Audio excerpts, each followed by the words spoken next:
This is Copilots, the podcast where we interact with the first episode of some form of media. And also the second, and we apparently now phrase things weirdly. Well, that's because this week we're not actually reviewing a show by like a show. We're reviewing a show that's subset into a fictional universe where it is also a show in that universe. It's also probably our most relevant as to current, outgoing media. I can say as a fact, this is the most requested episode to date. That is true. Yeah. I also just like how it was the most requested show to date, and we'd already watched the first 2 episodes when people were telling us we needed to watch it to review it. I mean, yeah. What are we reviewing this week? We are reviewing Disney's Marvel's WandaVision. Because Disney owns everything. In fact, they own this podcast. And probably. my soul. I don't know. It tracks, though.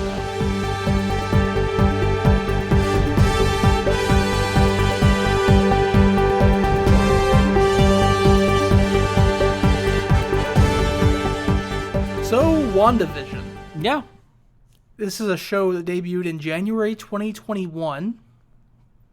Yeah, that's weird. On the Disney Plus streaming service. Did. If you're not quite aware how to access Disney Plus, it's okay. They'll beam it into your mind for the right price per month. Yeah, that's what Disney does. And if you have a metal plate or you're wearing your tinfoil hat like you should be, you can always just download the app onto a convenient device and then just steal a family or friend's password. They'll catch on eventually, and of course then imprison you and force you to wear outfits in their Disneyland or Disney worlds across the planet. But until then, feel free to stream. Additionally, you can get it bundled with your ESPN Plus or your Hulu Plus packages. Did you know Disney Plus has Anastasia now? The one of the best top tier animated movies that wasn't Disney, and now it's on fucking Disney Plus. I was going through Disney Plus last night. Did you know Disney Plus does not have Spider-Man Far From Home or Spider-Man Homecoming? Yeah, but it has Anastasia, so, I mean. Also, they don't have Buzz Lightyear of Star Command, and, That's weird to me. Right? Who owns that? Who owns the rights to that show has if it's to not fucking Disney? I'm pretty sure that it aired on fucking Disney XD, and if not that, it was probably on, one of their fucking offshoots, like ABC Family, which is fucking owned by them anyways. I was pretty sure it was a Saturday morning ABC show, which is It's still owned Disney. by Disney. Is Kyle XY on Disney Plus? No. That was ABC too. The CW. No. I don't know. I don't know, man. But, I went to watch Buzz Lightyear of Star Command, and it's not on there, and I'm sad. Well, I mean, a couple months ago, I was like, you know what sounds really good? Spider-Man Homecoming. That movie was really good. I'm going to go rewatch that. Dope movie. So I opened up Disney Plus on my computer, started searching for Spider-Man. I couldn't find it. And I was like, wait, what? Where's Spider-Man? So then I did some Googling and found out Sony owns the rights to it. So I had to pay $5 to watch it on Amazon Prime. Does Disney Plus have Spider-Man? I didn't see it on there. Because I noticed a thing on a documentary talking about it, at least, last night. Anyways. WandaVision. This episode, we're reviewing WandaVision. Which, like I said, while it is technically a show in our reality, it's also a show within the fictional universe of the Marvel Cinematic Universe. Or, it's not a show, it's something being portrayed as a show, but who knows? Who knows? We only had 2 episodes, guys. This first episode is entitled Filmed in Front of a Live Studio Audience, and Justice has a piece of trivia for you on this. Filmed before a live studio audience. Oh, my bad. I had to restart my notes at one point. Yeah. And that is supposedly this episode was actually filmed before a live studio audience. And that it was shot in black and white. It wasn't edited to be in black and white. And they approached the episode with all the tricks of the trade used during the time period that this portion of the show is based on. I saw something about episode 2. I don't know where to watch it, but apparently Disney has either already or plans on releasing a version of episode 2 that is colored via Technicolor, so it's not the colored footage they would have shot. But it's fucking gone in fucking painted cells of the black and white. Yeah, it's awesome. I love their commitment to the craft for this one. It's fucking commitment to a bit. Yeah, and we can appreciate that. This is some dedication to the bit. In fact, it's such dedication. It's so ballsy too, because like this episode, like you said, supposedly was filmed in front of an actual studio audience. Yes. How did that not leak? I assume the studio audience was a studio audience of forced participants. I mean, we definitely know it wasn't like Mark Ruffalo. It definitely wasn't Mark Ruffalo or Tom Holland, because like it would have been on the internet the same day. That's true. But like, I'm just... Can you consider the guys who run craft services a studio audience? I have no idea. I don't know what qualifies as a studio audience. There has to be some sort of actual definition for it, though, right? Just like how film and television approach so much very specific like things. Well, maybe, but then again, there's a lot of terminology in film that has no actual meaning, like based on a true story, because the movie Fargo is based on a true story, as far as such as the place that it's based on is real, and that there definitely was a serial killer at some point that went through that town. Not necessarily that he killed anybody there or he did anything, but there was a highly likely a serial killer at some point that went through Fargo. I think a better point is Blair Witch Project. Yeah, that was also based on a true story. There's definitely a forest out there somewhere where somebody lost a camcorder. Yeah, and also witches were burned. Huh. I love based on a true story. It's such bullshit. It's like, I heard about this thing. Yeah. How's that relate to the movie? It doesn't, but we can make a slight reference to it and say it was based on it now. I think Fargo is my favorite example because nothing in Fargo is factual except that there's a town named Fargo. Yeah. Anyways, we're getting way off topic and haven't really touched on this show at all. Yeah, we talked about how it was filmed in front of a live studio audience and that Disney is ballsy as fuck with that. Yes. So the show itself actually starts with just a song about Wanda and Vision and, you know, how they just got married and moved to town and are totally normal, but they might have some magic. I actually like this opening because the opening is actually part of the show. Like, yes. We see a flashback to the opening later, and it's part of the show's story. So, like, it's not just... Yeah. No, it's fucking great. Yeah. The episode's opening shows Wanda and Vision moving to town. Yep. It shows them in a car that just says, just married. And so we know their wedding was fairly recent, supposedly. Which begs the question then, because that's how they arrive in town. And then later we see they don't have rings or anything, and they don't know their anniversary. But they supposedly just arrived in town. They appear to arrive in town in that vehicle. I didn't think about that, but yeah, there is a lot of logical dissonance in the show itself. Yeah, it's almost like it's meant to do that. It's almost like the show within the Marvel Cinematic Universe is being created and written by somebody going through severe emotional turmoil. What? That doesn't track for any character ever. Nope. Anyways, when the show itself opens proper, Wanda's in the kitchen. And Vision comes in. And Wanda's putting away the dishes with magic. And Vision gets slapped in the head with a saucer. Is it proper to call it just magic now? Because, like, in the Marvel Cinematic Universe, it was, like, always labeled as telekinesis. Or reality manipulation but, or like, something. Within this show, it's just magic. Like, she legitimately has magic. Yeah, she calls it magic. Yeah. Like, literally... There's a road right outside of our apartment, and sometimes vehicles like to drive up and down it really loudly. And you can tell they're vehicles of people with big dick energy. But, so, literally, though, at a point... Or they're just semis, because we live next to a couple factories. That wasn't a fucking semi, though. That was a guy with big dick energy. Semis sound different. The semis take longer. I'm not arguing with that either, though. So, literally, though, at a point, I think in this episode, she refers to it as magic and mentions that he can fly at the speed of sound. She recognizes that what she does is magic, and what he does is different. Oh, we literally get a limit for his power thus far, because so far we haven't seen how fast Vision could actually fly in the MCU. Yeah, I mean, he could probably fly faster than that, but I think that's what she says, like speed of sound or something. I mean, that's really fast, though. That's like 700 miles an hour. Yeah, no, it's incredibly fast. Anyways, though. It's not 700 miles an hour, but it's close. It's high 600s. So... Vision comes in and gets smacked in the face with a saucer, and they make a joke about his wife and her flying saucers. And then she says something, she's like, and my husband and his indestructible head. Yeah. Which, last I remember, his head wasn't that that was pretty destructible, actually. In fact, you could argue his entire body was. In fact, I'm pretty sure Thanos may have done something. I'm having trouble putting my finger on it. By the way, in case it wasn't clear, WandaVision may not be directly spoiler heavy for the MCU, but We're going to be spoiler heavy with it. our review will be, yes. Yeah. Yes. By the way, one of my favorite parts is that when Wanda's doing a lot of her magic, it snaps, Yeah. Uh-huh. which is just fun, given connotation of snaps in the Marvel Universe. Yeah, I was thinking of snaps in the connotation of, like, Bewitched. Yeah, no, but it fits in both.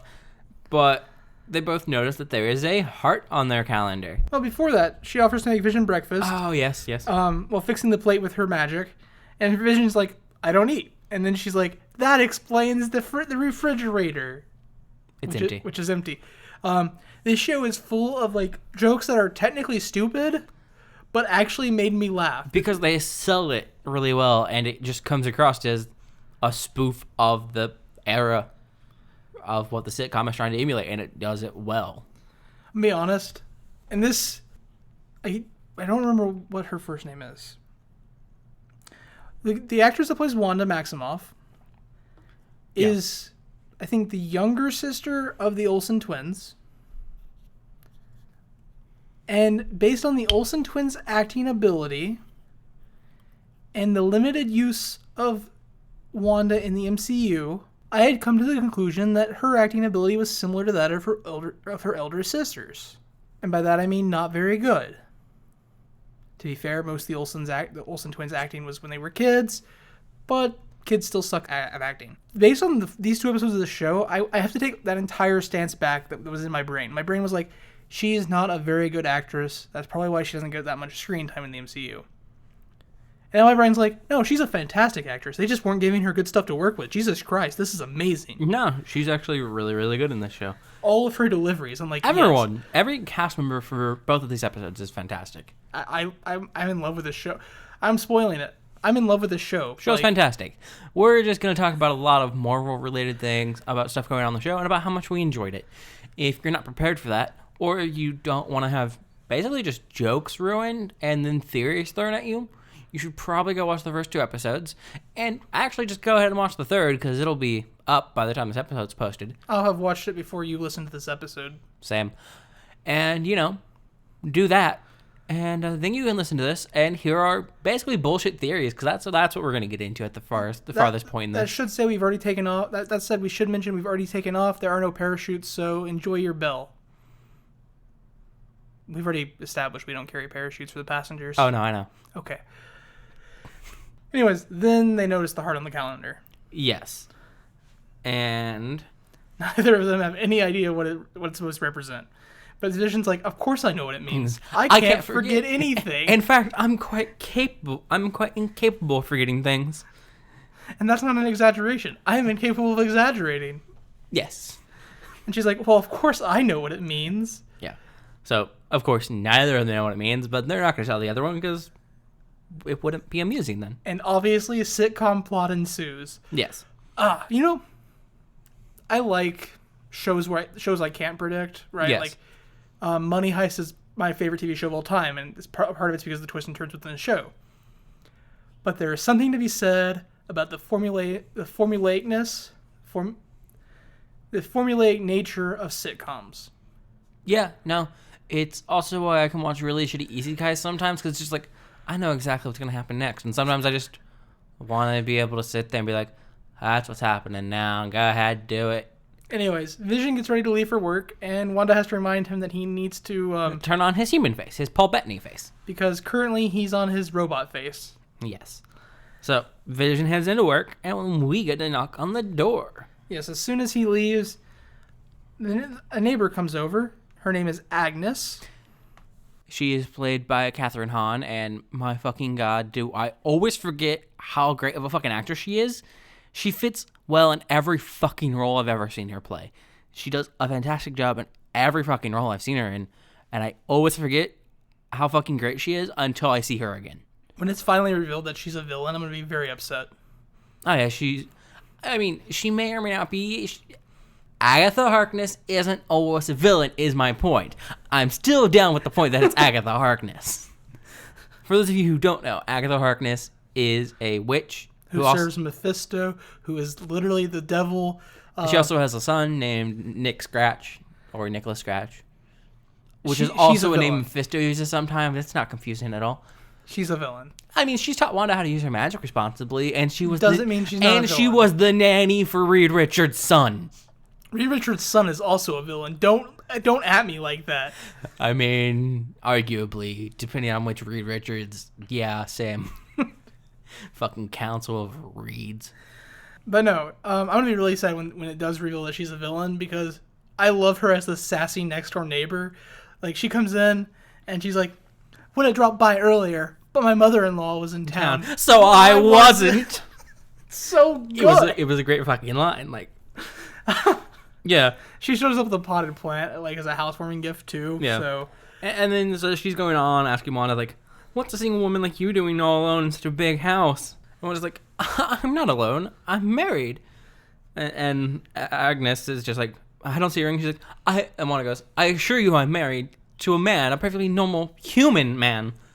And then Wanda and Agnes get to talking, and Wanda talks about how tonight's a special night. And Agnes starts questioning her about what's special about it. Is it an anniversary? A birthday? She's like, is it a birthday? Like, so on and so forth. And Yeah. she finally asks, is it an anniversary? And Wanda's like, that must be what it is. Yeah, of sorts. Yeah. So they get to talking about planning the anniversary celebration for Vision and Wanda. Yes, and Agnes is referencing an article from a magazine they're reading called Glamorous, and it's how to keep your husband. Yeah, because I feel like its name rhymes because she then makes a joke about how to goose your wife so you don't lose your wife. yeah, I don't remember, but what I do remember is statistically, single men are 25% more likely to die than married men. Was it 25% more likely? I thought it was just like It might have been 2 times as more likely. It might have been 33. There was a hard percentage given. It was either 1/3 or 1/4. Like, they're just more likely to die than married men. Yes. Because she's trying to give Wanda tips on how to romance Vision And tonight. Wanda's like, that's so romantic. And Yeah. it's not, but it's hilarious. And then we cut to Vision at work where he is working as a computational He secretary fills of out some sort. computational forms for work. Yes. And productivity has increased 300% since he's been there. So Vision, is just asking about what the computational forms are for and what exactly it is they do. The computational forms are to track their product input and output. Input and output of what? Computational forms. What are the computational forms for? For their input and output. So what do they actually make? They do computational work. And he's talking to his coworker about this, and his coworker's like, yeah, production's up 300% since you got here. It's almost like you're a computer. Yeah. To which Vision is aghast. He's like, I assure you I am not. I am a man. A normal human man. Also, I'd just like to point out, I love Vision's tie in this episode. Yes. It's literally just like, it looks like a small deck drive on his, and it's fantastic. I love it. It's a simple, very nice, like, actual tie. Also, during this conversation with his coworker is listening to music on the radio at his desk. The song is Yakety Yak. Yes. And his coworker's like, my music isn't bothering you, is it? And Vision's like, in affecting my work, or in that the lyrics make no sense? And his coworker's like, the first one? And Vision's like, oh, no, in that case. Yes, which is fucking great. His boss comes out from his office, And he tells Vision he's looking forward to tonight. and Vision realizes that the heart on the calendar meant dinner with the Hearts, because his boss's name is Mr. Hart. Yes.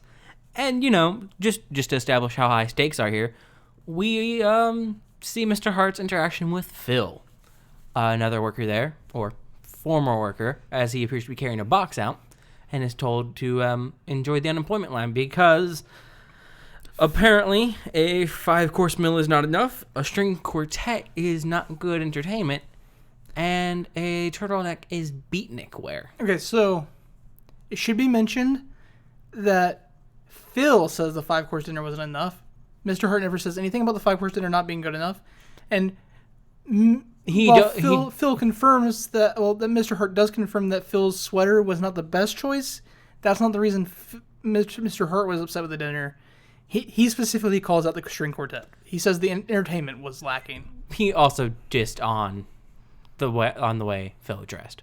Yeah, I mean, like I said, he agreed with the beatnik thing. No, he called him a beatnik, and then Phil was just like, oh, yeah, okay. I thought a turtleneck looked fine. Or something like that. But, we're just establishing the stakes here that Mr. Hart has some pretty high standards. I don't know what those fucking standards are, but they're apparently fucking high. Anyways, back at the WandaVision house, Wanda is planning the evening out with Agnes, and Vision calls Wanda to make sure she knows what's going on for the evening. Well, before that, though, we do see Wanda and Agnes talking. Okay. And Agnes is just trying to figure out, like, well, do you have a song? Do you have these normal couple things? Mm-hmm. And Wanda just seems to be sitting there for a moment, and she's just like, at each of the questions, she's like, no, I guess not. I guess not. It's just, like, not, like, the fact that they don't have these things isn't clicking until Agnes asks about them. And then Vision calls her. And Vision's just calling to make sure she knows what the plans are for the evening. Yeah, because it's really important to impress Mr. Hart's wife, because he thinks that'll be the best way to go over with the boss. But obviously, in classic sitcom fashion, they both think they know what each other's talking about, but neither do. He's like, I think the best course of action is to impress the wife, and she, thinking that it's an anniversary dinner, is like, I think the best course of action is to impress the husband. She thinks they're flirting. And he's like, good, I'm glad we're on the same page then. Yes. There is a point, though, where as they're talking about it, Vision just mentions he's nervous, and she's like, why? He's like, I still get tongue-tied and nervous. So, she thinks he's being all sweet. And she's like, after all this time still? He's like, of course. I really think tonight's important. I think if this doesn't go well, it might just be over. And she's like, well, it's just one night.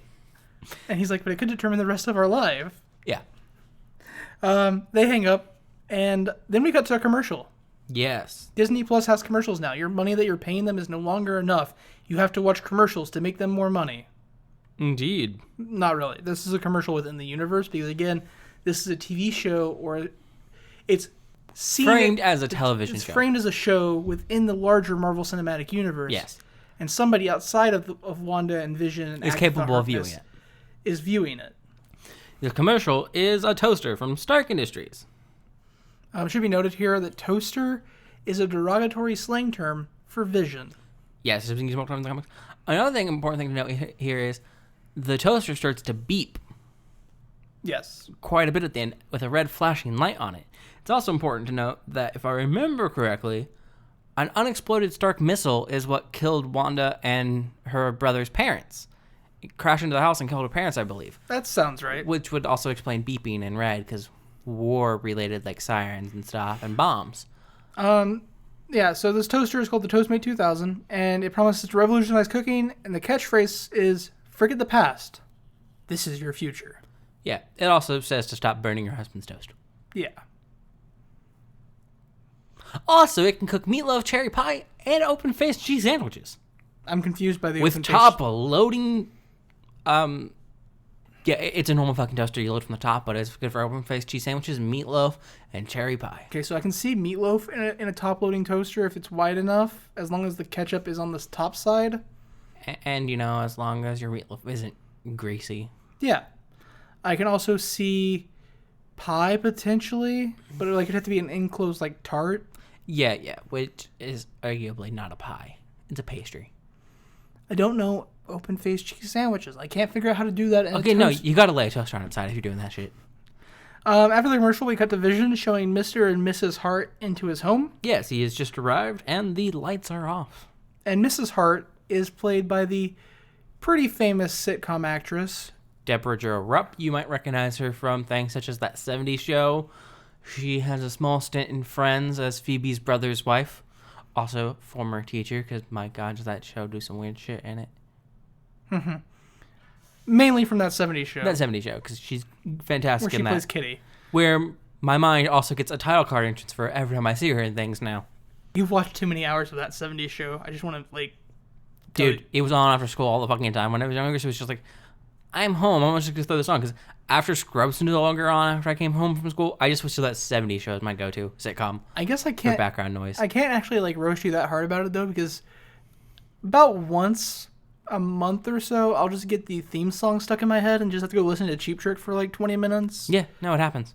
Anyway, the house that Vision shows them into. Wanda decides to pop in just as Vision pops out of the room to go find her. We should note that the living room is lit by candles. Yes.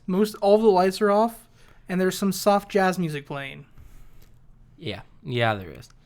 So as Vision pops off the screen, Wanda pops onto the screen. Yep, he goes in the kitchen to look for her. She comes down the stairs and places her hand over who she assumes to be Vision, who is actually Mr. Hart, and says, "Guess who?" Yeah, guess who? Yeah, in like a sultry voice, I guess. Mm. And it's her boss's husband. And Vision comes in back from the kitchen, turns the lights on. She kind of freaks out. He freaks out, and then he's like, "Oh, this is just a Sokovian tradition. Did I forget to mention my wife is from Europe?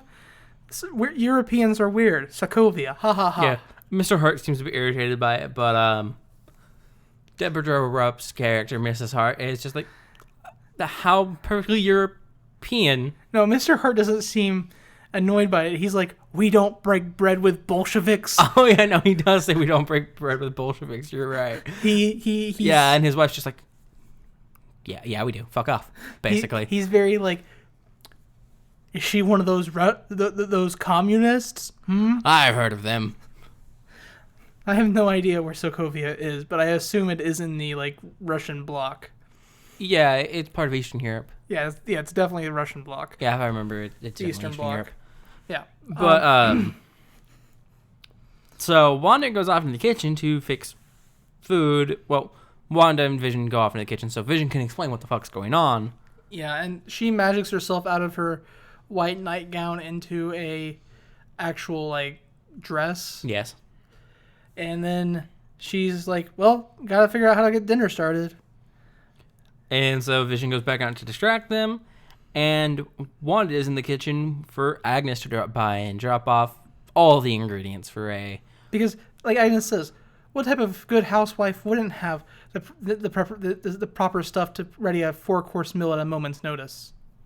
Was it a full course? It was a 4-course meal. I thought she said full course. Oh, maybe. Because I don't think they put a number on it. Because I think they actively avoid putting the number on it because we know a 5-course meal was kind of looked down upon. Well, we know there's an appetizer of some sort. Oh, no, there are 5 courses, but they don't... There are 3 There's lobsters, Dick Julian, dessert, and 2 appetizers. Okay. So it's a 5-course meal. More importantly for me, while Agnes is dropping off, Vision is in the living room talking to Mr. Hart, and he's asking about what they do at work. He's like... What exactly are the computational forms? And Mr. Hart's like...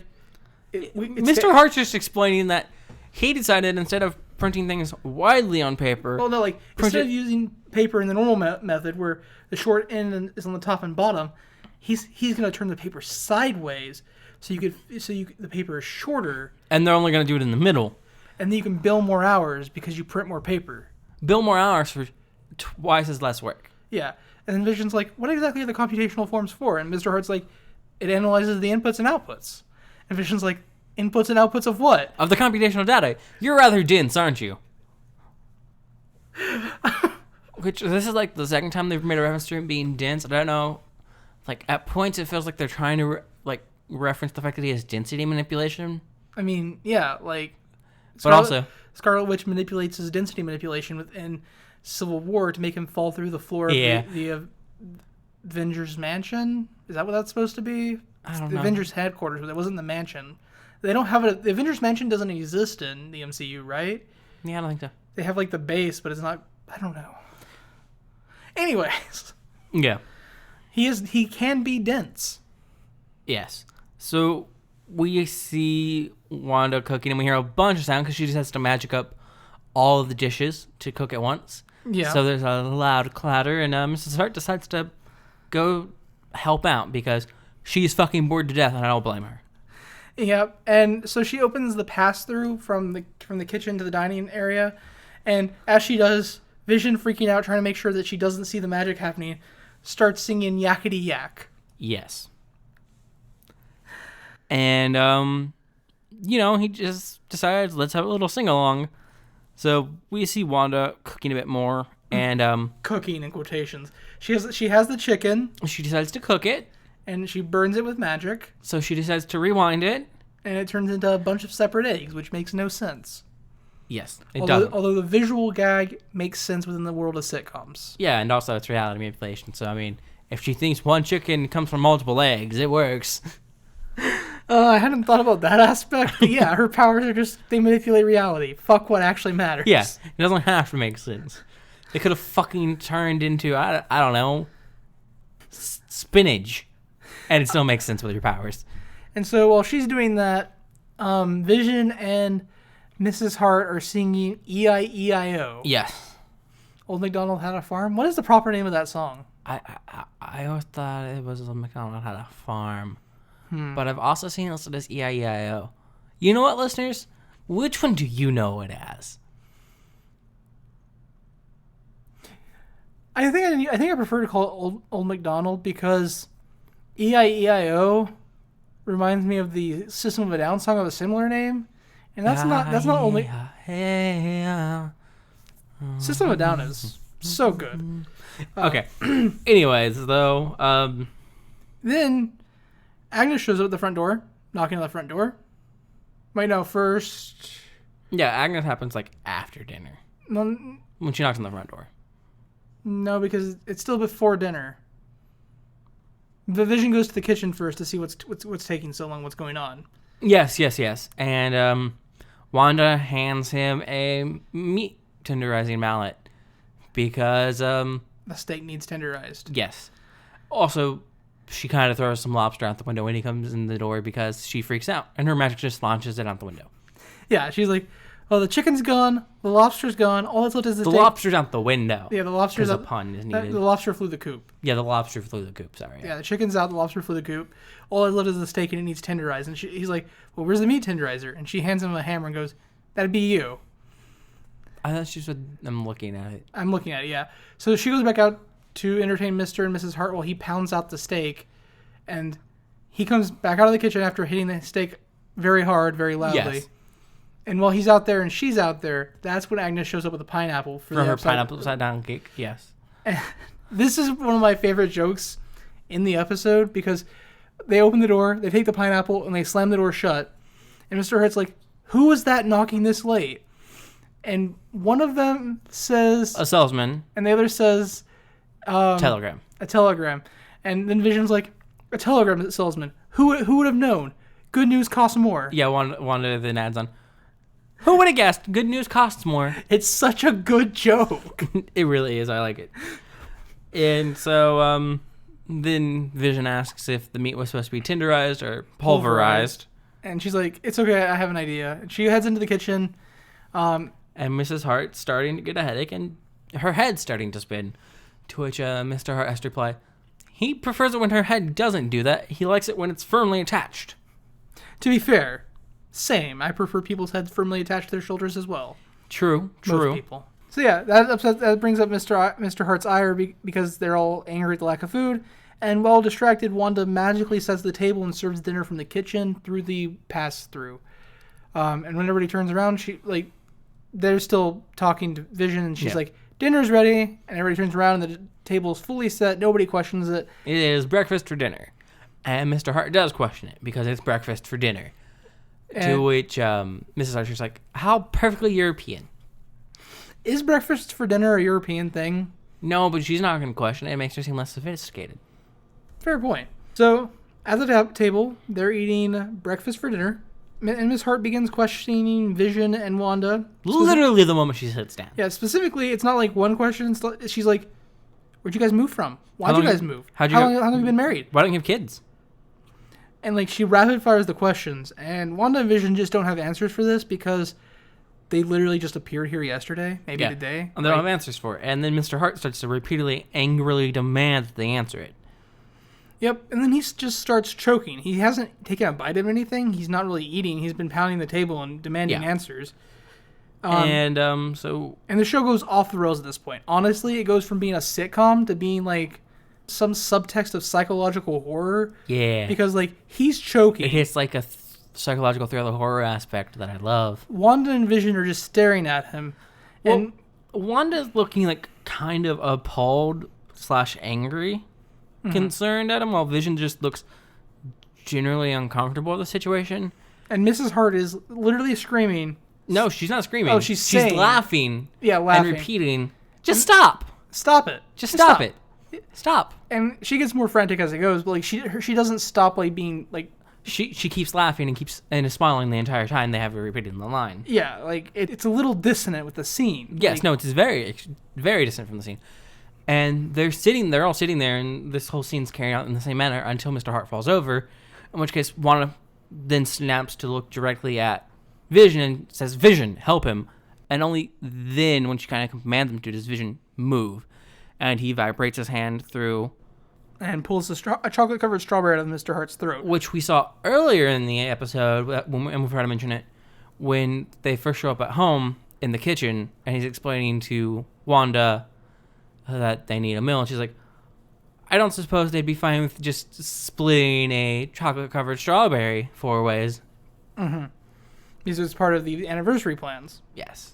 And that is what Vision pulls out of his boss's throat. Yep. But once that happens, Hart gets up, dinner's just randomly over. The Harts are generally pleased with the way the evening went. I mean, I assume that he's just happy to be alive. He's like, "Yep, you're a great employee." You said there's no reference to it after they totally ignore that it ever happened. Yeah. Yeah. And Mr. and Mrs. Hart just leave. And he's like, "We'll have a talk on Monday, Vision. We'll look at getting you that pay raise." Yeah, that promotion. Promotion, my bad. So after they leave, Wanda and Vision sit on the couch, and they're talking about how odd of a couple they are. They don't have a song. They don't have rings. They don't have anniversaries. And they decide that today is their anniversary. Yes. Their song is Yakety Yak, of course. And then Wanda manipulates reality to form rings on their fingers. Yes. They kiss, they pull apart and smile at the camera, and the show freezes. And the show doesn't freeze. It zooms out to an end. Mm-hmm. We see credits roll, and then we zoom out from there to a television set. We should mention that these credits are fake, or very specifically fake credits, because it says the show is starring Wanda Maximoff and starring Vision. Yes. And then it has a list of people who don't exist. Or the ones that do have a vague, tenuous tie to the Marvel's universe in general. Or wrote psychological research papers in our real world about how loss affects the psyche. Yes. So all we of the have characters with vague, tenuous ties to Wanda and Vision in the Marvel universe. Or people writing psychological papers about trauma, basically. Mm-hmm. So, as it zooms out, we see an old-style TV sitting on a desk surrounded by computer equipment, including a Rodecaster Pro, which is a podcasting piece of equipment that is very popular in the podcasting community. Audio piece of equipment, really. Okay, an audio production piece of equipment that is very popular in the podcasting community. And it's doing nothing there. It's just sitting there with pretty light-up buttons. And on the left, though, we see another screen, and we see this fancy little logo. And the letters, and underneath the logo is SWORD. And we've talked about SWORD, which is what this organization is called, so much, but we haven't mentioned. I think we just didn't mention it because we're both aware of it. Before WandaVision, you were so amped about the idea of SWORD being in the MCU. Like you every time there was a tenuous tie, I want SWORD because if we get SWORD, it makes it more likely that we have Excalibur. Because Excalibur, we can get Captain Britain. Exactly. And if we have Captain Britain, we could actually get a good Reed Richards because we could have Council of Reed. Because Council of Reed often works with the coalition of Captain Britons. Because one of Captain Britain's many powers is the ability to interact with multiversal versions of himself. And when that's not a Council of Reed thing, the Council of Reed is just smart enough that they do it anyways. God, I love Captain Britain. And, well, he's not slated to appear in the MCU yet. They've made slight references to him in the MCU. I'm going to sit here and cross my fingers. Yeah. So I want SWORD, because SWORD makes Excalibur more likely, just given comic book history. And Excalibur means Captain Britain. So, during the zoom out, though, a person who we can't really see, we see their hands, sets down a notebook that has the SWORD logo on it in front of the TV. It's more of a dossier folder. Mm-hmm. It looks like. Well, it's very small, so I was thinking more like a tiny notepad. It's like tiny notebook size. It's not really like what I think of when I think of a dossier. And I know what a dossier is. I've watched 3 seasons of Burn Notice in the last week. It looked larger than what I think we're thinking of different sizes. I remember it being larger. I remember it being bigger than their hand. Yeah, but it wasn't folded manila folder size, which is what we're looking at when we're thinking dossier. And like, it really feels like it was like a note-taking device, not like They were noting something down in something clearly labeled sword. Yeah. Then we get the actual credits. We did forget one thing at the very start of this show, and I want to hit it here when we get ready to talk about how our takes on this first episode. Do it. The show opens with that 30-second cinematic clip of the Marvel logo. Yes. And the Marvel music. And the goosebumps that you get when you get that, because it's been over a year and a half since we've had any Marvel content. Some of us didn't note that because we're not that massive of fanboys. I wouldn't say I'm that massive of a fanboy, but like, there is something really cool about seeing comic book characters that, like, The intro didn't do anything for me. It was nice to see. Like, it felt like, and it's a lie, but it felt like a return to normalcy. It's a lie. Normality? Normalcy? Normalcy. Yeah. So it may have been a lie, but it definitely felt like a return to normalcy. I mean, we haven't returned to normal. Never gonna happen. Yeah. This is like, I hate using the term, but this is the new normal. COVID's impacts are gonna last longer than COVID is. Anyways, the show is a bit weird. Like, it straddles a weird line between sitcom and mystery thriller, but all of the jokes, like the way they're delivered, they land. I legitimately laughed at more than one of the jokes in this episode, and I legitimately loved some of the jokes in this episode. However, there is a darker undertone to this whole series. Just in this first episode, you get a hint of it. And neither Wanda or Vision seem to have any memories prior to them moving to this town. And then Mrs. Hart just telling her husband to stop choking while laughing. And like, there's just this dark hint. But like, the show is really good. It really straddles that line of dark and humorous. And it definitely feels like it has a direction. Even though we know that like each episode is going to parody like an era of sitcom, the show feels like it has its own direction and it's not just a parody show. But yeah. I'm sorry, I got distracted by checking to see what the difference between normalcy and normality are. They mean the exact same thing. So I was right. You called me out for... However, normalcy entered into the English language originally for mathematics and got tied to being used in the same situation as normality when some guy made a gaffe with the word and used it inappropriately, and now we just use it normally. Yeah, but bootylicious is also a word in the English language, so... Also, normalness means the same thing as normalcy and normality. It wasn't that I was correcting you. Normalness, it sounds not like a word at all. Yeah, I wasn't correcting you. My mind was like, I was like, is normalcy a word, or is normality the one that's not a word? Or are they both words? I was literally just checking that. They're both words. They mean the same thing. So bootylicious is also a word. Thank you, Fergie. So I think the show is pretty entertaining and a very amusing spoof of period sitcoms at its very base. And with just that, I think it's watchable alone for that reason. However, with the inclusion of nods to the Marvel Cinematic and comics, the series adds another level. I mean, clearly we talked about that a fuck ton. And I like the unclear and tension-building mystery it kind of adds with some of the shit it does, particularly with like when exactly they got here, what exactly is going on to put them in this situation, and Wanda's control over their reality, her and Vision's show reality, or if Vision's not even real, her reality in and of itself. And I like how it has these small nods to what might possibly be going on, just hidden throughout the background here and there.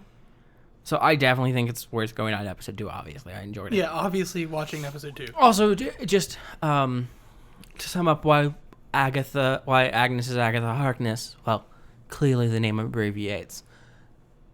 If you smash the two together. It's a portmanteau of the two names. Yeah, it's a portmanteau. And she's wearing a brooch, which is a classic piece of Agatha Harkness's outfit. And also, if I remember correctly, part of a thing for her powers. I'm pretty not sure. But every scene we see Agnes in, she is wearing the brooch, just not always in the same manner, but she's always wearing it. Anyways, you got any more? Because I think the next episode leans more towards the Agnes is Agatha Harkness theory. There's some like tiny references in the intro and stuff. I think. Is the mailman in this episode? Mailman's in episode 2. I just want to know what's up with the mailman, really. Yeah. Anyways, in that case, let's dive into episode 2, which is entitled "Don't Touch That Dial." Which, for those of you who have never seen older TV, they used to have dials on them, kind of like what you might see in older model cars for their radio. Except that they had dials to adjust the volume and to change the channel. And when they say don't touch that dial, they mean don't change the channel. They don't care about the volume dial. You can turn it down or up. And if you're wondering what a channel is, it was this thing that existed. Oh shit! And still vaguely exists. I didn't even think that people wouldn't have a concept where of channels. It's a conglomeration, generally owned by a company, where they air different shows back to back. Generally interspersed with a bunch of fucking commercials so you can hate your life and so they can make money off of ad revenue. Except during this time period, shows, there wasn't a 24-hour cycle of shows. TV stopped. Yes, TV stopped. They would stop airing at a point. Like after primetime shows and nightly news, TV stopped. It was done. Yeah, I was being more sarcastic with the thing about channels, but I actually realized there are probably some people out there who don't really understand channels. My favorite is there's definitely an entire generation of people, not the entire generation, but there's a large percentage of the Z generation who do not know that TV stopped. Or Generation Alpha. Yeah. I mean, Generation Alpha is not fair. They're itsy bitsy baby children's. There's definitely a whole bunch of people that just don't realize that TV's stopped. There wasn't 24-hour television. Yeah, no. I didn't fucking know that until I was 10, and that fucking blew my mind. I was like, what do you do after news then? And I learned what do you do after the nightly news? Yeah, I learned it from a book, and I thought the book was lying to me. I'm like, books make things up. And then I read an encyclopedia, and I assumed the encyclopedia didn't lie to me. Anyways, episode 2 starts with WandaVision in their bedroom. In their I Love Lucy beds, which, for those of you who don't know I Love Lucy, fuck off, go watch I Love Lucy, watch WandaVision, then come back to this episode. Yeah, I Love Lucy and sitcoms of that era, because at the time it was considered inappropriate to show even a married couple in the same bed on television. Yes, so they slept in 2 separate beds next to each other. And this would persevere even through animated cartoons, in Flintstones, The Jetsons, in the 80s even, and maybe even some sitcoms in the 90s had this as a trope. Yeah, I think if it wasn't the 90s, I think it was mainly to make fun of it. I think Beverly Hillbillies is older than the 90s. Yeah. I just watched it a lot when no, it was just a thing, and I just referenced it as I Love Lucy beds because that's where my mind goes. I think it's where a lot of people's minds go when they think of that setup. Mm-hmm. And also, I mean, it just kind of has an I Love Lucy feel. They're laying in their separate beds, and a loud noise wakes Wanda from her sleep. Yes. So she turns on the lamp next to Vision with her magic. Because you don't need a clapper or a switch when you can just magic shit on. Yes. Man, having Wanda's magic in real life. Yeah. So she doesn't see anything. It's kind of like being able to say, okay, Google, living room light 1 off. That feels like Wanda's magic. You've wasted time. You don't think I'm keeping that in, do you? I am. Anyways, though. So she turns it on and off a few times when she doesn't see anything, but then the sound happens again. And Vision eventually is just like, Wanda, are you turning on my light with your magic? And she's just like, yeah. There's something outside. So Vision gets up to check. And he's like, nothing. He's like, all I see are your rose bushes. And so she's like, are you using your night vision? Also a good joke. Yeah. I love the flow of that because it's an entirely proper sentence. Yeah. And so he gets back in bed, and then they turn the light off, and the thumping starts again. Yeah. And so Vision's just starts going on about how there's one loud thump, and Wanda pulls their beds together with magic, so they're right next to each other. Mm-hmm. They're still 2 separate beds right now. Yes. And Vision's going on about how there are apparently ne'er-do-wells in the area, and some guys have been talking about that. So Wanda just is like, Oh, you mean like people who can walk through walls or make things float? or fly. She's just heavily implying it's them. And he's like, I don't think they meant us, dear. And then the thumping occurs again, and she's like, somebody needs to check that out. And Vision's like doing the classic scared guy, like blanket pulled up to his chin. And he's like, yes, somebody does. And she's like, fine. But instead of getting out of bed to check it, she magic opens the curtain of the windows. It's just a tree branch slamming into the glass. A tree branch that wasn't there when Vision went over, moved the curtains, and looked out. This is definitely Wanda influencing reality to create a solution to the problem that is acceptable and not at all breaking from what is perceived. And Vision's like, oh, I see you use this scare to rearrange the bedroom. I like it. And then she merges the beds into one bed with magic. Yes. And he kind of rolls over on top of her and goes, Wanda, get the light. And then we go to our intro, which is just a Bewitched parody intro. It's an animated Bewitched parody intro because Bewitched is an animated intro. It's also the first time we get the name of the town. Yes, Westview. It's also where we get the biggest hint that Agnes is Agatha Harkness. Well, we also get some references to Wonder Man, a guy who Vision in the comics is programmed to be like. Because we see Grim Reaper's helmet when he's going through the floors of his house, which Grim Reaper is Wonder Man's brother. We also see Wanderos in the store. Galactus' helmet's also in this animated opening. The helmet you're thinking of was not Galactus' helmet. Are you Galactus' sure? helmet has one prong, Grim Reaper's has two on each side. That is Grim Reaper's helmet.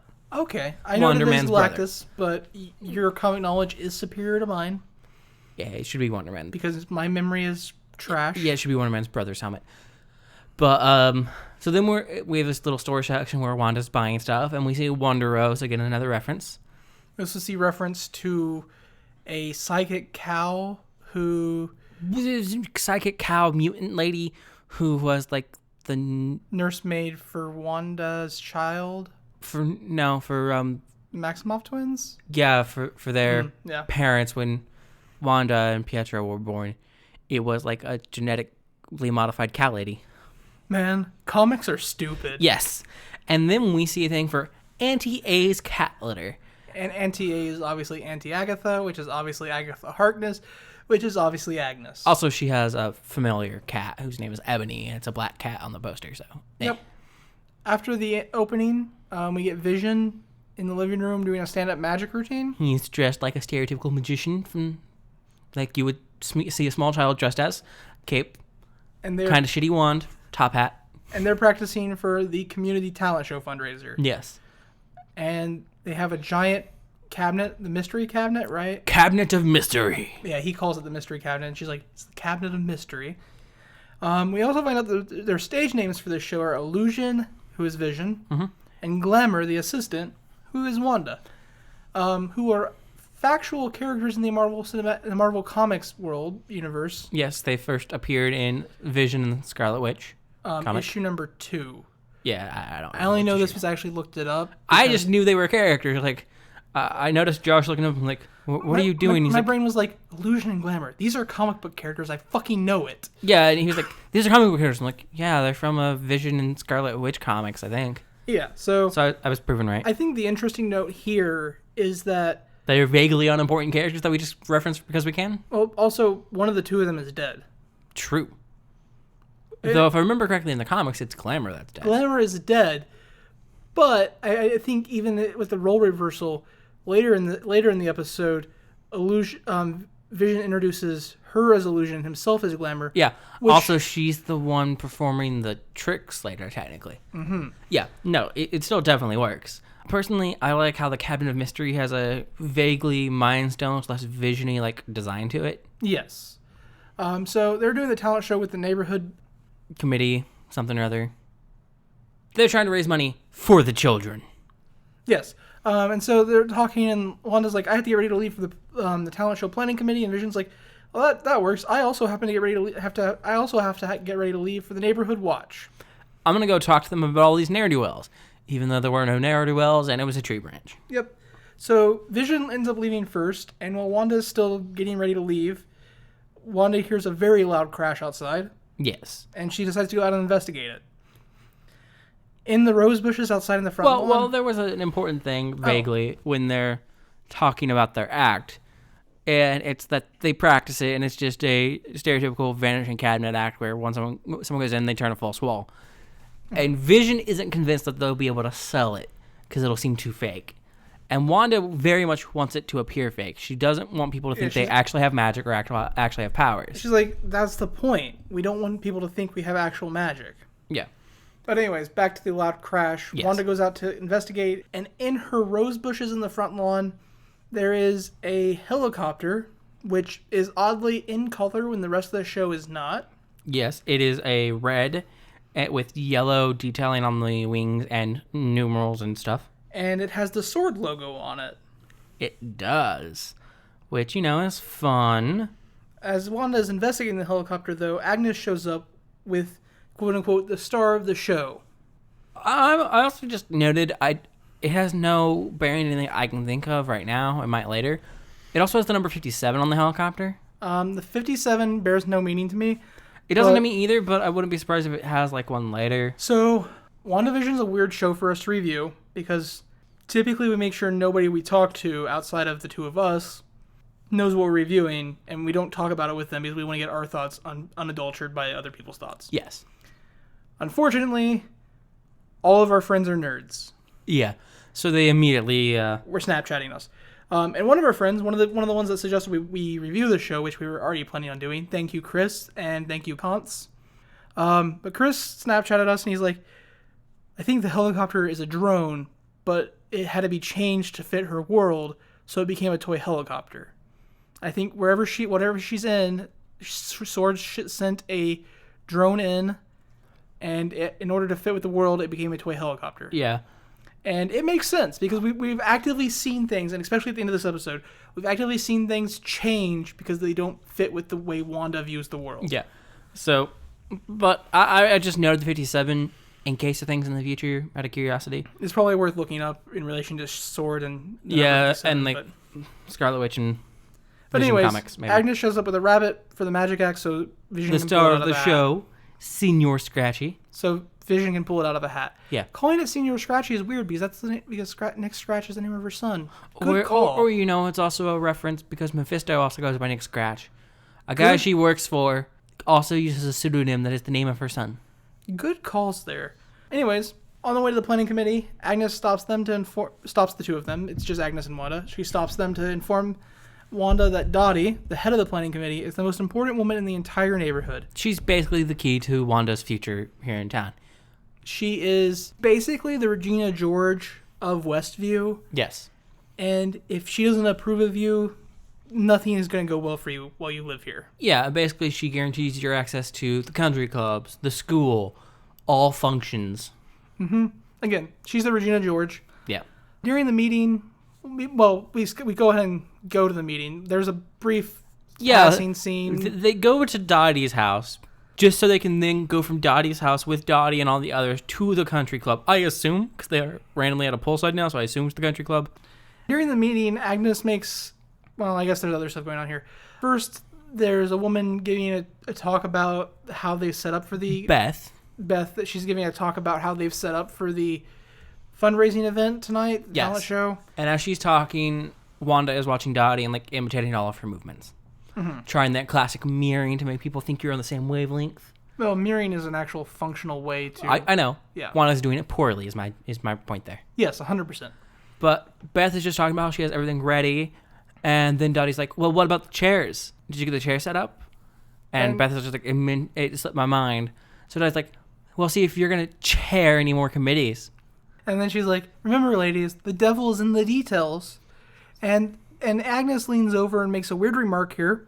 I didn't quite understand, but we actually dissected this scene very heavily. Yeah. So she leans into Wanda and goes, that's not the only place the devil is.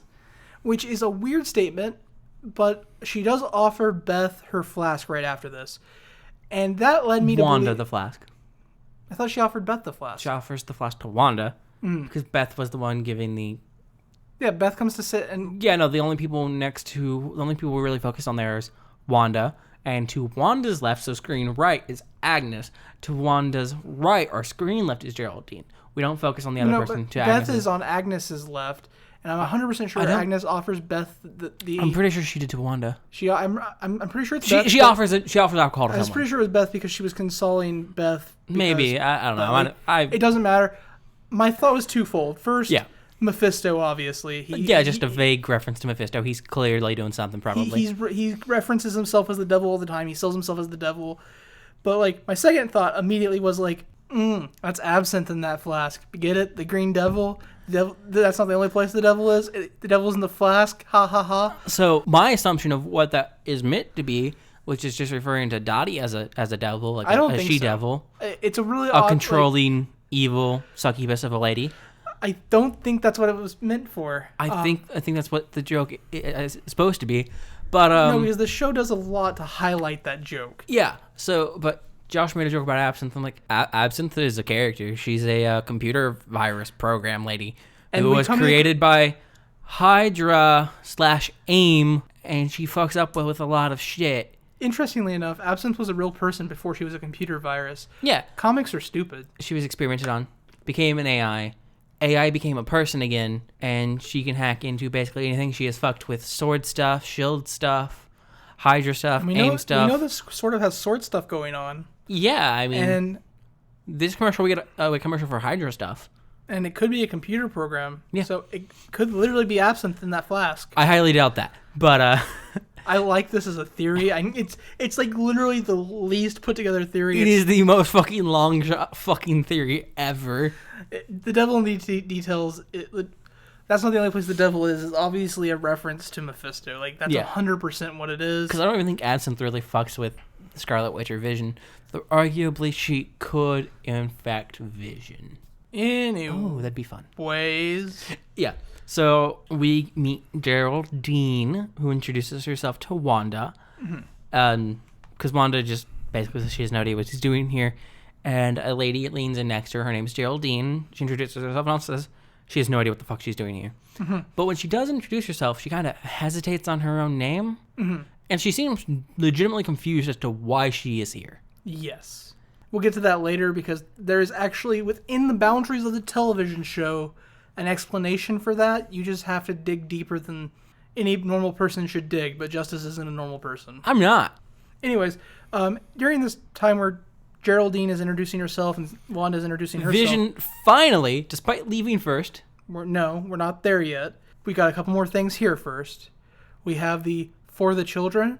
And we have the clap at the appropriate time, and then the claps as a group, and then we have the Vision thing, and then we come back and we have the radio thing. Okay.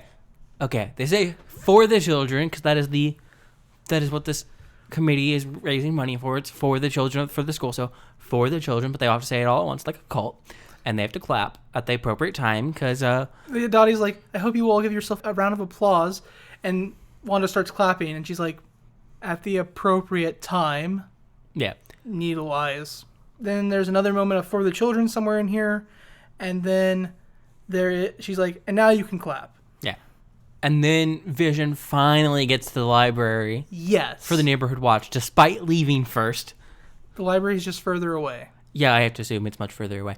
Though, I mean, Wanda had the time to go to a primary location, and then from there to a secondary location with a bunch of strangers. Never go to a secondary location with a stranger. I like how we were both going to the same joke. Is that Sloss? I think he makes a joke about secondary locations, yeah. Is that the Sloss stand-up special where he's talking about, X. I think he mentions it in X, yeah. But... hey, everybody, go watch X. Just go watch all of Daniel Sloss's stand-up. He has, 3 specials. X is on HBO Max, so if you don't have HBO Max, still your friends. And if you still don't have access to that, just watch his other 2 stand-ups on Netflix. But you should watch X so you can understand the never go to a secondary location joke we just made. Yes. Also, I mean, you can probably understand it anyways. If you ever had any crime prevention thing as a child. You see, as long as you don't leave the primary location with your kidnapper, your chance of being successfully recovered alive is 70%. But as soon as you go to a secondary location, it drops to less than 20. Okay. Anyways, though, Vision, neighborhood watch Vision meeting. shows up at the neighborhood watch meeting. And he's like, and he just comes in hot. He's like, okay, I need to know what we're doing about all these Graffiti. delinquents and the graffiti and the people just security rounds. hanging around, the security. Do we interact directly with the police? Do the police interact with us? How do we handle this? And it's just a bunch of guys sitting around shooting the shit, it seems like. And his coworker from the previous episode, the one they called him Phil. the robot, Phil, was like, this is It's really not the one that called him the robot. Yeah, it's the short dude. It's the same guy. I thought it was the guy with the mustache. No, Phil's there too. But So then it's Norm. So Norm's like, this is kind of a members only kind of thing. Yeah. And Vision's like, okay, that's fine. I'll just stick stay around until you introduce some new business. Yeah, until you open up for new business. And then someone's like, well, we were just about to. And he's like, great. And then he starts going off, and somebody's like, and then Phil's like, that means Danishes. And the group then, after they pass out Danishes, and Vision's like, I don't really eat. And they all look at him weird. He's like, in between meals. During meals. I'm a real eating machine. And they're like, okay, you're weird, bruh. And then the guy next to him, Herbert, offers him a piece of gum. Well, not yet. The group then buckles down. Oh, yeah. And they're like, okay, Vision's right, though. We need to buckle down and actually get started. And then they just start talking about rumors about people in town. Yeah. Their boss apparently doesn't have any bowling. Like, he has a bunch of bowling trophies, but they're just bought from garage sales. Yeah, they're just bought from a garage sale in Hackensack. Which the reference to Hackensack does confirm that we are in New Jersey, because Hackensack is in New Jersey. It's an actual place. And another coworker built a treehouse for his kids, but he didn't actually build it. It's a prefab job. Yeah, he obviously couldn't make that house by himself. And Vision's like, oh yeah, that I have a joke. I have news too. Then I have gossip. Norm is a communist. And it's just immediate tension. And then everybody starts laughing. They're like, oh, you can tell jokes. We thought you were super serious. Yeah. But you're joking. And he's like... He seems confused, but whatever. And then Herbert offers him a piece of gum. Yes. And this joke is actually great, too. Yeah. So it's such he starts to unwrap it. And I think Norm is the one that goes, I thought you said didn't eat. And Vision's like, from what I understand, the purpose of gum isn't to eat. It's for mastication. To which the guy who offered the gum goes, oh, I don't do that. I don't do that. It's so good. It's such a good joke. Yes, it's a masturbation joke, but yes, masturbation jokes can be funny. Yes, you don't you have think to they do can it be funny. fucking right. Get off your fucking high horse. Masturbation was a funny joke. Yeah. So while they're laughing, Herbert claps him on the back, laughing about it, and Vision swallows the gum on accident. And we get an animated cut of the inside of Vision, and there's a bunch of gears, and they're literally gummed up. Yeah, we have the piece of gum fall down in the gears and get caught up. And that's where we end with Vision for there. We go back to Wanda and Dottie, and it's just Wanda and Dottie. I literally love that the subplot of this episode is the literal fact that Vision's inner works are gummed up. Yeah, no, it's fantastic. It's... So Wanda and Dottie are the only ones left. Yeah, Wanda's cleaning up. Because she has been graciously chosen to stay and help out. And she's like, I'm so glad you chose me to help. And Dottie's like, yeah, you should feel special for that. Yeah. And then Dottie starts to talk about how she's heard things about Wanda. And her husband. Mm-hmm. And then Wanda's like, whatever you heard, we don't mean anyone any harm. And Dottie's like, I don't believe you. So as we're having this conversation, Wanda's getting more and more noticeably disturbed. And the radio playing in the background starts to increase in volume. The radio wasn't playing at the start of the scene. It wasn't playing, but it starts to play. It kicks on. Playing Beach Boys, Help Me Rhonda. And it starts to increase in volume, but we also deafen it a bit. Which is very easily misheard as Help Me Wanda. Yes, which they take advantage of here in a moment. Because beautiful. At the height of Wanda telling Dottie she doesn't mean any harm, and a voice comes over, and it's just Wanda cuts in at the point of help me, and it goes to say help me Rhonda, but it's help me, and then it's Wanda. Who's doing this to you? And while this is going on, Dottie starts freaking out, and she's like, Who are you? Who is that? And the radio then explodes, the glass in Dottie's hand also explodes, and then Dottie's bleeding, and her blood is again one of the second thing in the entire series to have color. Third thing. What was the first thing? The first thing was the flashing red light of the toaster in the first episode. Oh shit, I missed that. Mm-hmm. I did mention it was blinking in red. It is the first thing we see as color. It's not in the actual episode, it's in the commercial. It's a blinking red light. We have stuck with red though. Interesting. Well, red and yellow. And yellow, yes. Red and yellow, red. But now Dottie's hand is bleeding, but the radio is perfectly fine and playing music again, but this time quieter. And also Dottie seems to have kind of forgot what just happened. Yeah, she knows she's bleeding. And Wanda is freaking out. She go grab some linen, I think a linen napkin it looks like, and wraps it around Dottie's hand. And Dottie doesn't make a reference to the glass or anything. She just asks Wanda how a housewife gets a blood stain out of linen by doing it herself. Yep. And then she goes off and leaves Wanda there alone. And then we cut to another commercial. This time for Strucker brand watches. Because you're naked if you don't have a lady on your arm and a Strucker on your wrist. Strucker. He'll make time for you. Yes. And the watch has a clear Hydra symbol. Because it's built Hydra tough. Yeah. So I think, depending on what the third episode is, I do think these commercials have like a tie-in to like Wanda's trauma. Because the Stark missile caused massive trauma. And then Wolfgang von Strucker was the Hydra agent that led the experiments on the Maximoff twins. Yeah. Baron von Strucker led the experiments. He also, for future reference, because I'm going to mention it in a bit towards the bottom of the episode, splintered off from Hydra and made the group Advanced Idea Mechanics, or AIM. Can I jump back to episode 1 real fast for a quick highlight? Do it. So, when Wanda is pouring wine at the table for the dinner party... Ah, yes. We see the label for the wine. It's in French, but the literal translation of the label is, depending on how you translate it, either House of Anger, House of Wrath, or House of M. Which House of M is a entire comic about Wanda shaping reality and kind of being crazy. Well, it's a reality where Wanda makes everybody's wishes come true. Yes. It's also the reality that, it is probably the reality that proves how great of a hero Peter Parker is. Yes. But also just how shitty his life is, because the entire Divergent here, Peter Parker's wish during House of M is just to have a happy life. Not be a superhero and just like... It's not just not be a superhero, it's just to be happy. Yeah. But to be happy, he's not a superhero. But Uncle Ben's alive, Gwen Stacy's alive, he has children. And then Wolverine stumbles along, he's like, hey kid, you gotta help me. Because for some reason, in every comic series ever, Wolverine's the fucking MacGuffin. And he's like, this is all fake. None of this is real. So Wolverine stumbles along, he's like, kid, you gotta help me. And Peter does, because he's actually a good fucking person, but he Peter's never allowed to be happy, okay? Within that tangential line of the Marvel Universe, that Peter Parker will always have those memories and know that they were fake. Peter is one of the only fucking people after the whole resolution of House of M to retain all the fucking memories. In case you're wondering, House of M's primary plot line is that there are no more normal humans. Everybody is a mutant. Yeah, because that's Magneto's wish. A world ruled by mutants, so everyone's a mutant. And she does this because Vision not being a mutant ends up getting Vision killed because Vision attempts to intercede on the behalf of humans during one of Magneto's attacks or something. And Vision dies, and this causes a psychotic break within Wanda, kind of like maybe what we're seeing with the show. Yeah, a lot of fun things happen. But anyways, after our Strucker commercial, yes, let's go back to the actual episode we're on, and not the House of M tangent I went on. It's talent show time. Yep. And the talent shows the acts are already performing, and Wanda's backstage, and she's freaking out. Yeah, the act performing is like a weird musical Western thingy. I don't know, but she's freaking out because Vision hasn't shown up. Yes, and it appears the showrunner, the manager, the stage manager is Geraldine. Mm-hmm.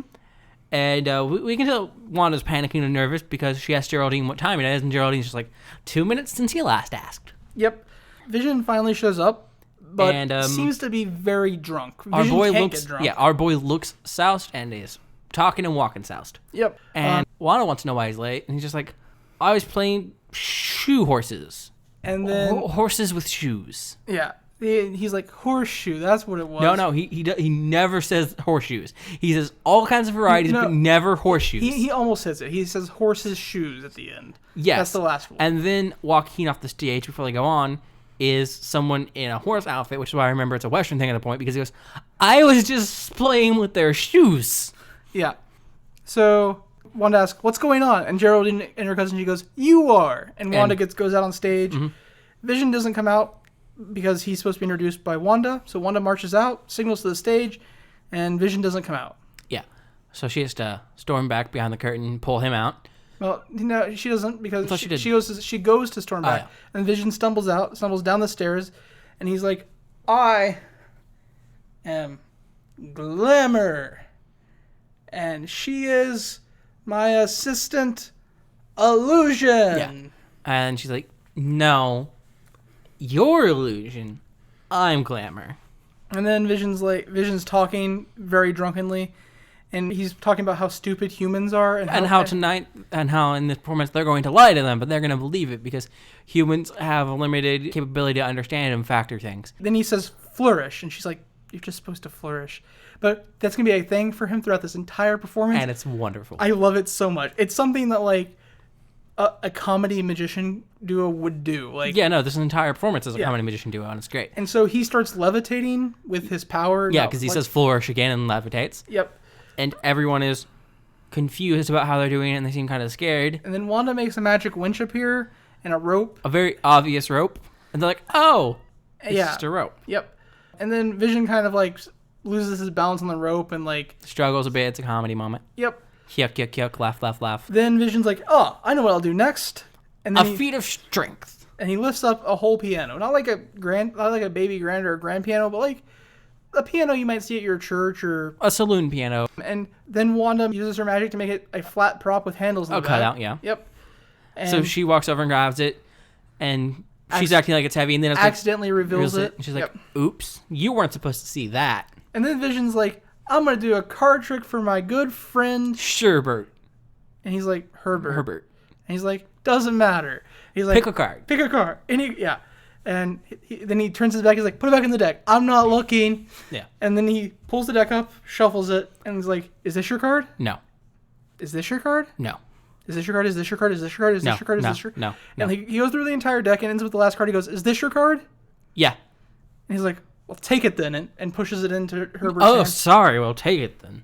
And Herbert's like, but you did the trick right. And he did. This is an actual trick. Yeah, the magicians do. And I love it. It is one of my favorite versions of that card trick. And I mean, obviously, if you're like, is this your card on the 27th card? And they're like, yes, you fucked up. But if you're like, is this your card on the, like, very last card? If you're like, is this your card on the 52nd card?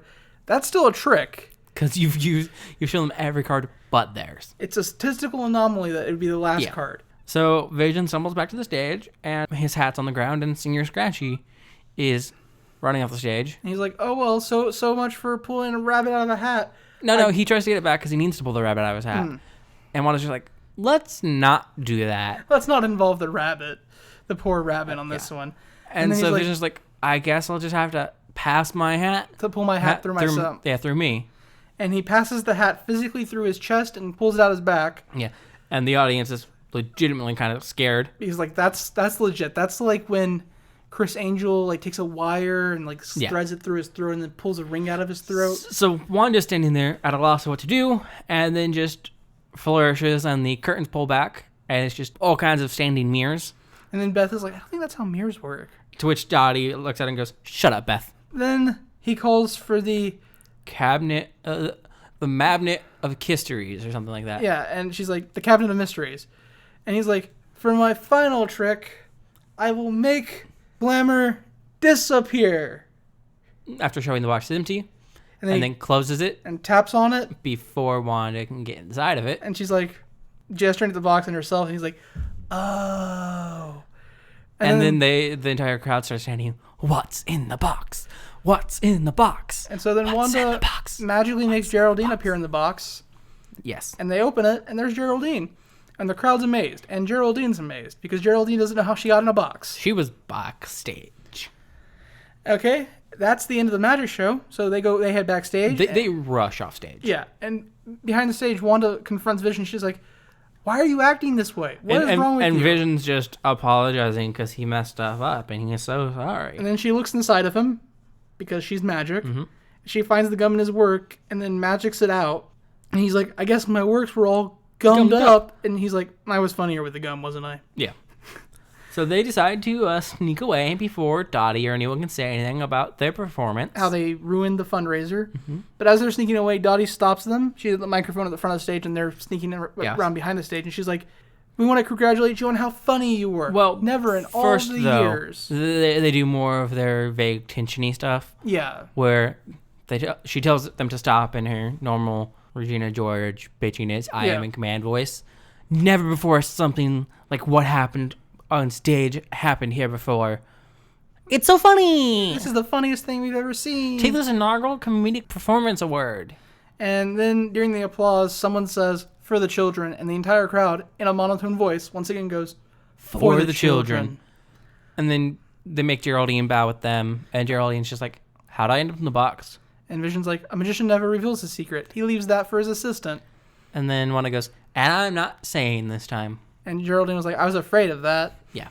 And then we cut to Wanda and Vision coming into their house. And they're both like, well, that went well. I'm glad it was all for the children. Mm-hmm. And then Wanda goes, I think the children might like some popcorn. Well, no. They talk about how they managed to fit in and everything, and how they're really happy, and they're just talking about the For the Children stuff, sitting on the couch. And then Wanda says, I think the children might like some popcorn. Yes. And she stands up. And she's now noticeably pregnant. Yep. And then they hear a loud thump again outside, and they go to investigate. And outside, very dissonant with the world around them, a beekeeper is crawling out of a sewer. And on the back of their outfit is the sword logo. Yep. So Wanda just she just nopes. She looks at the beekeeper and goes, no. And rewinds time. And the show rewinds to Wanda, and Wanda's like, is this really happening? Asking about her being pregnant. He's like, yes, it's really happening. Then they kiss, and color spreads throughout the world. Yeah. And now we're in the 70s. Because of the fact that it's after the rewind, I'm not entirely sure if is this really happening about her being pregnant? No. Or about the world in general. It's meant to be double layered, I believe. Yeah, it's definitely double layered because she did ask before they went outside, is this really happening? And like it literally runs to that exact moment. Yeah. And it is definitely a double layered moment. The show then ends again with the same type of zoom out thing. There's no fake credits this time. Yeah. But again, we do hear a voice on our radio asking, Wanda, who's doing this to you, Wanda? Yes. So I decided, because I didn't see in the credits originally, for the man's voice on the radio.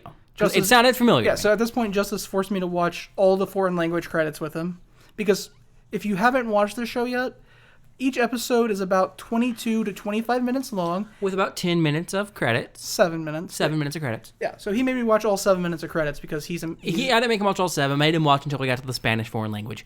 The German foreign language. Sorry, it's first, because I got my answer there. Because he is a sadist. Because if you have a voice line, normally when you dub it over, you still get a credit for it, because they credit the current worker. That's not always true when you're doing your first job, because if you're trying to keep hidden information, it doesn't always show it. But some countries, you can't keep hidden information. You can. You have to credit the actor. Well, you can. You just then label it as an unnamed thing. Like the man on the radio. Yes. However, they didn't do that for their German dub. It was Agent Wu, and it also gave us the English voice actors before it gave us the German ones. So off the top of my head, I don't know who Agent Wu is.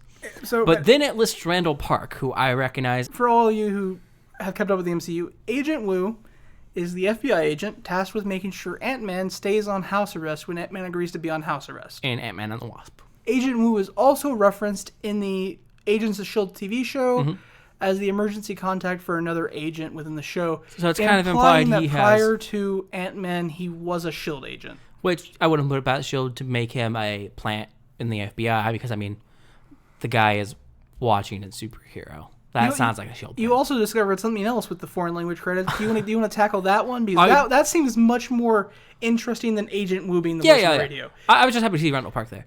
Agent Wu being the voice on the radio just like makes sense. Like he's an agent for the U.S. government. Yeah. Maybe S.H.I.E.L.D., maybe SWORD, maybe FBI still. In the English credits, we see the actress who plays Geraldine credited as Geraldine. Mm-hmm. Watching through to the German dub, though, the same actress, I think it's like Tiana something or other. You're very close, and I don't remember. Is listed as Monica Rambeau, also known as the daughter of Captain Marvel's friend in the Captain Marvel movie, the young girl, who is also a Captain Marvel in the comic book series at a point. It's also important to note that she's a young girl, but she's a young girl in the Captain Marvel movie, which takes place in the 90s. So she is Captain Marvel's best friend's daughter. So she's about 30-something now. And in the comics, she eventually becomes a Captain Marvel. But the actress who plays Geraldine is also credited as Monica Rambeau for some reason. So that's a thing. Also, you found something out about SWORD, right? What does SWORD's acronym stand for in this stuff in the comics? I didn't note it. So, Sentient Weapon Organization Research Division. Organized Research Division. Sentient Weapon Organized Research Division. Which, it's not normally sentient weapons. It is. But in this case, sentient weapons would include Wanda Maximoff, Vision. Peter Maximoff, Vision, the sentient Iron Man suits, Tony Stark 2.0, Absinthe, probably Hulk, Captain America, Thor, like probably most of the Avengers Initiative. I don't think Cap would be considered a sentient weapon, He was a weapon literally made by the U.S. government. but he's just a dude on steroids. Like, that's literally Captain America. He's a guy that took really good steroids. Yeah, so is the Hulk. No, the Hulk is a guy that got hit with lethal amounts of gamma radiation. Lethal amounts of the same steroids that Captain America took. Maybe in the MCU? I'm not for sure. I know... I mean, I know it depends on continuities. I don't remember which ones are which anymore, man. Yeah, so while we're here at the end of the episode, I also accidentally discovered something last night because a Spanish voice actor, look at this foreign voice actor stuff, accidentally let slip that he was going to be appearing as Peter Maximoff in the Spanish dub of WandaVision. Mm-hmm. For those of you who don't remember, Peter Maximoff is Quicksilver. He's dead, very dead. But more importantly, this voice actor is the voice actor that dubs Evan Peters Quicksilver in the X-Men franchise. Yeah. And he also confirmed that he was reappearing as Peter Maximoff and dubbing over Evan Peters' voice lines, which means Evan Peters, Peter Maximoff, is appearing in WandaVision. Yeah. So, you want to get to our crazy bullshit theories? Let's hit it with our what we thought of the show first, and then we can dive into the crazy bullshit. Show's dope. The show is awesome. It's watch it. It's one of the best balances of comedy and dark mystery I've ever seen. Yeah, no, it does it beautifully. It does it wonderfully. Okay, so I've heard people like on 6, 5, 7 out of 10s on the show, and then there's people that are like me, you, and Chris who are 10 out of 10s on the show, and 9 out of 10s out of the show. 8.5, 9, depending on you. But like, I think the difference is how much you already have context for it. Yes, and definitely. how much like the tiny hints mean to you, and how much like you can theorize based off that. Yeah. If you're a casual fan or you're an MCU fan only, a lot of stuff's gonna go over your head. Mm-hmm. Or if you don't like understand foreign credits and lurk them like Justice does, I watch too many other shows from different languages. Then you might not catch this stuff. But yeah, the show is awesome. I'm really excited to follow the show. By the time episode 3 releases today, the same day that the podcast comes out, I will have watched it by the time you finish listening to this episode. Yes. That's a fact. Straight up facts. It's going to happen. Also, the return of the MCU just in general is a nice return to normalcy. It brings me so much joy that we have this tiny piece of the pre-COVID world back. I was really looking forward to the Black Widow movie. Like, I was actually more amped about that than a lot of people probably were. Like, I like the stupid... I like the normal humans in Marvel. No. Like, yeah, no. I was also just excited for the Black Widow movie to show that Black Widow isn't dead. It's her clone sister, basically. Secret agent version of Black Widow that's not Black Widow, who is her sister and has happened in the comics to have died in her place before. I also was really excited about Taskmaster, even if like they did do a massive swerve and like Taskmaster. Like Taskmaster is a cool character. Sorry, I was really excited about that. Yeah, but no, WandaVision is just fucking great. Watch it, hands down, watch it. I think getting into theories, before I talk to anybody else, I think that matters because my original take on the show was that the guy in the beekeeper suit was obviously advanced idea mechanics. AIM. They have been called beekeepers before, and most notably by Deadpool because he likes to name things. And because the AIM suit doesn't fit into the WandaVerse, she obviously made it as a beekeeper because it made more sense. Yeah. Even though he was coming from the sewers. And it fits with Sword because AIM is equivocally just a Hydra splinter, literally made by the man who has traumatized her, by Strucker. Yep. And Sword is basically just a splinter of S.H.I.E.L.D., and I feel like the MCU kind of blew the load on Hydra infiltrating S.H.I.E.L.D. really poorly and really too quickly. I don't think they blew it poorly because Winter Soldier is a hell of a good movie. I feel like they could have done it better, though. They just kind of did it all at once and then resolved it all at once. I 100% agree with that. Yeah, I don't think they did it poorly, though. I think the resolution of it was poor. I think it wasn't stretched. It wasn't given enough weight. Yeah, that's what I meant by poorly. But the movie that it was used for, it was used well in its movie, but it wasn't used well in the MCU. Okay. Anyways, back to the theorizing.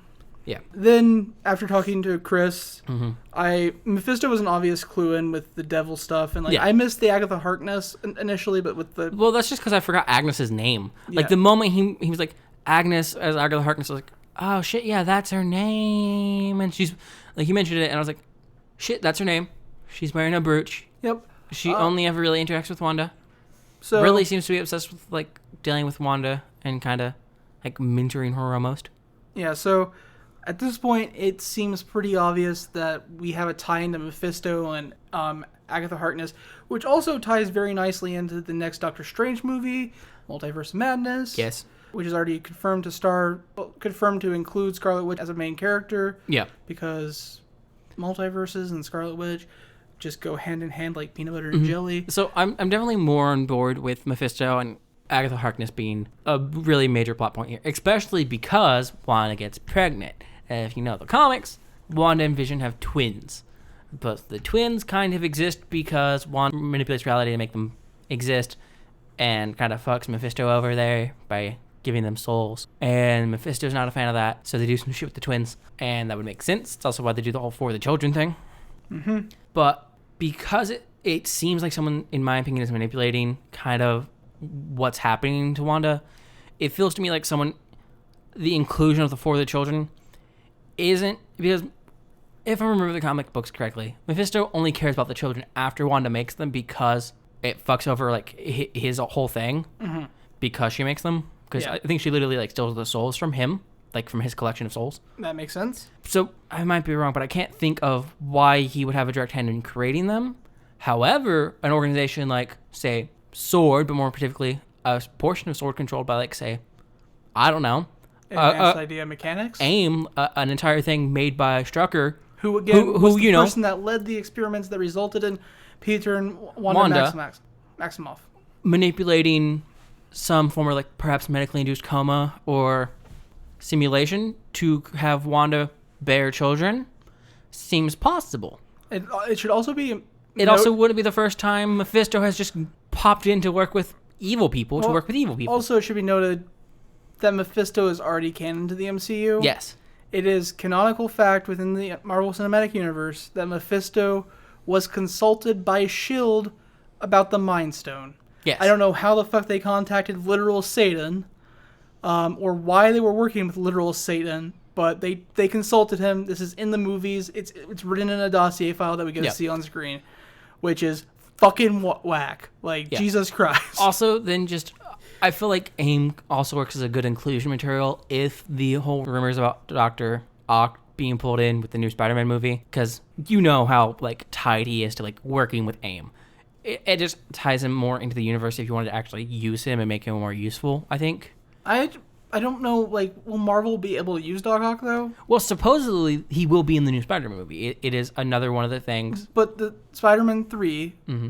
The one that's supposed to supposedly have Tobey Maguire and Andrew Garfield is also supposedly supposed to be pulling in the guy who played the original Doc Ock in Spider-Man 2. But it's also the last movie Sony has agreed to do with Marvel. And Marvel can't put Doc Ock in a movie without Sony's permission. Yeah. And they can't put Spider-Man in a movie without... Yeah, I don't know what they're going to do there. They're doing some weird shit. I'm really confused. Like, I don't understand their whole business deals things, man. It doesn't matter. What I'm confused about is they've obviously went out of their way to make Peter Parker Spider-Man a pivotal character in the MCU going forward. Yes. Why would you make the pivotal character for your 22 movie series a character that you don't own the rights to make movies about? Yeah, I don't know, man. Like, that seems fucking insane. I love the Spider-Man movies, and like they could still be good movies without making him the center character going forward for Phase 4 and Phase 5. But maybe that's why Captain America's coming back, because they're like, oh shit, Spider-Man can't be the lead character in our series.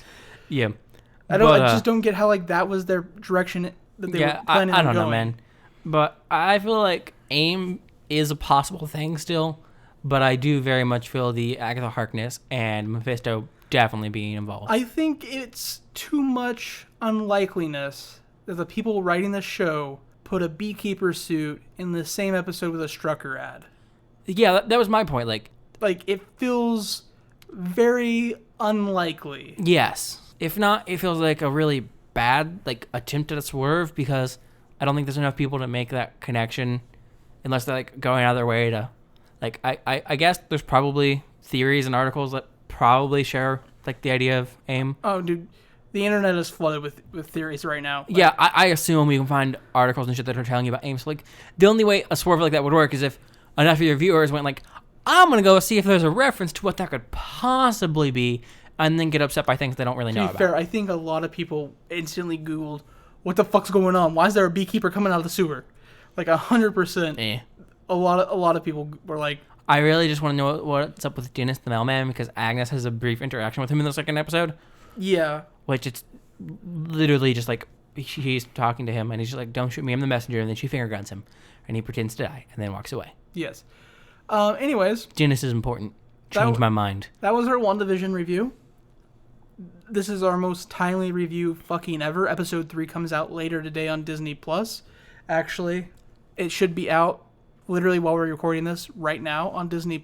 Yeah, I think so. But that's the episode. Thank you for flying with us. If you want to get in contact with us, you can find us at Copilots Review on Twitter. Or you can find us at copilotsreview.simplecast.com. Or you can email us at copilotsreview@gmail.com. We also have a Discord. You can find that link on our website. Thank you for flying with us.